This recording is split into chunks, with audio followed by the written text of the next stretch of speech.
You're watching the Moto E Disassembly.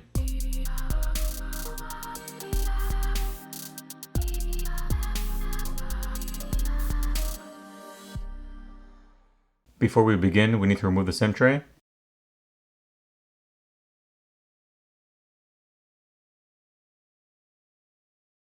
Next, you're going to want to heat the back plate up using a hairdryer or a heat gun so you can loosen up the adhesive underneath that's holding the back plate down. And then you're going to use a plastic pry tool to work your way around and pry the back plate off.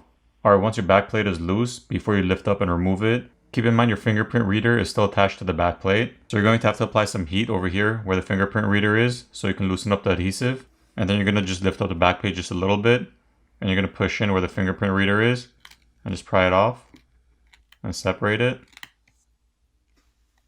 Here's your back plate, just plastic. You now have 19 Phillips screws you need to remove. You also have one Phillips screw underneath the fingerprint reader over here, which makes it a total of 20 Phillips screws. Once all the screws are removed, there's a latch over here holding down this plastic cover. Go ahead and pop that up, and you'll free the top cover. You have some antenna lines running through the top plastic cover, same on the back. We're going to disconnect the battery cable. Now we can go ahead and disconnect all the rest of the cables.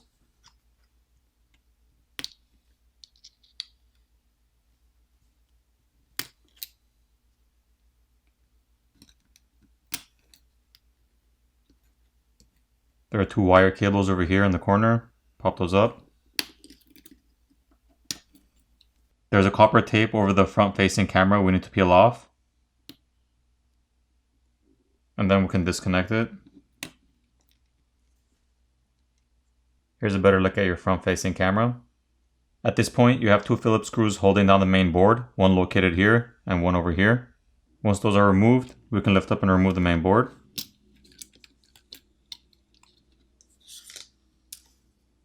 So here's your main board. You have your headphone jack over here. You have two liquid damage indicators, these white stickers. You have one of the microphones over here. It's this gold square or rectangle piece. Here's the back side of your board. You have your SIM reader over here, and your cameras are connected over here on the back. If you need to disconnect your cameras, all you have to do is just pop them off. Now, removing the shield on the back reveals a lot of thermal paste on top of the chips. Here's a better look at it with the thermal paste cleared up.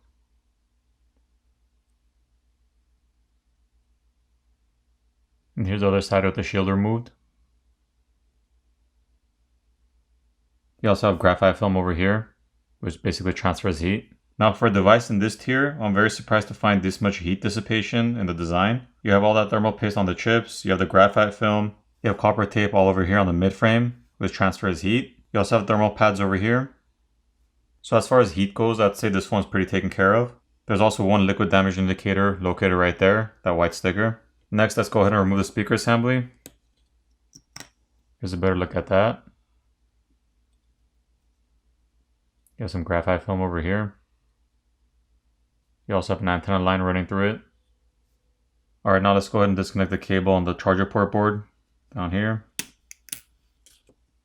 There are two wire cables here as well. Pop those off.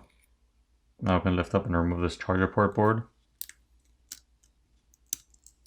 So here's a better look at that. You have yet another liquid damage indicator located here. Here's your charger port. Your main microphone is located over here underneath this shield. And here's your other side. And you also have a rubber gasket around your charger port. Now as far as the battery goes, just like many of the Motorola devices are, they don't come with easy pull tabs to pry the adhesive off underneath the battery. So you're just going to have to heat the phone up from the screen side so you can loosen up the adhesive underneath the battery. And you can use a hairdryer or a heat gun to gently heat the front of the phone up. And then use a plastic pry tool to gently pry the battery off. Now be careful, you're going to have to take your time with this. It's not easy at all to pry it off, and you don't want to damage the battery, because if you do damage the battery or pierce it or warp it too much, you could potentially cause it to catch fire.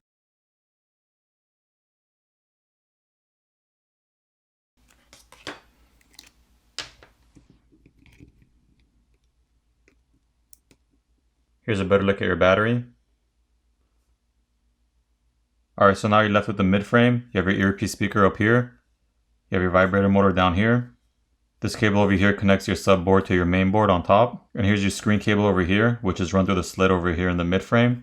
So if you wanted to replace your screen, after you disassemble the phone and disconnect the cable for your screen from the main board, you'd basically have to heat the front of the phone up so you can loosen up the adhesive underneath the screen.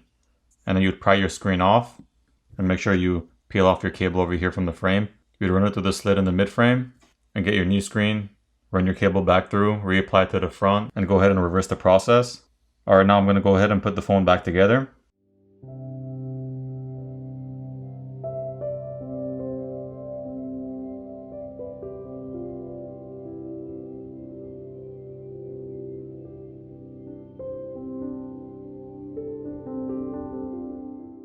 Once all your screws are back in place, apply new adhesive and reapply your back plate.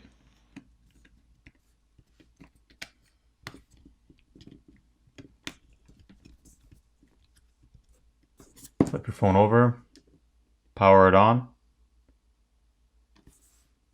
and you're done. So overall, it's a pretty well built device. Has a lot of heat dissipation for those of you who are interested in that. Now, replacing the screen and battery may not be the easiest thing to do, but it is doable. So bottom line, pretty much all the parts are replaceable. Hope you guys enjoyed this video, and if you guys want to see more videos like this, make sure you subscribe and click on the notification bell so you'll be notified the next time I upload a video. Thanks again for watching, guys, and I'll see you guys in the next video.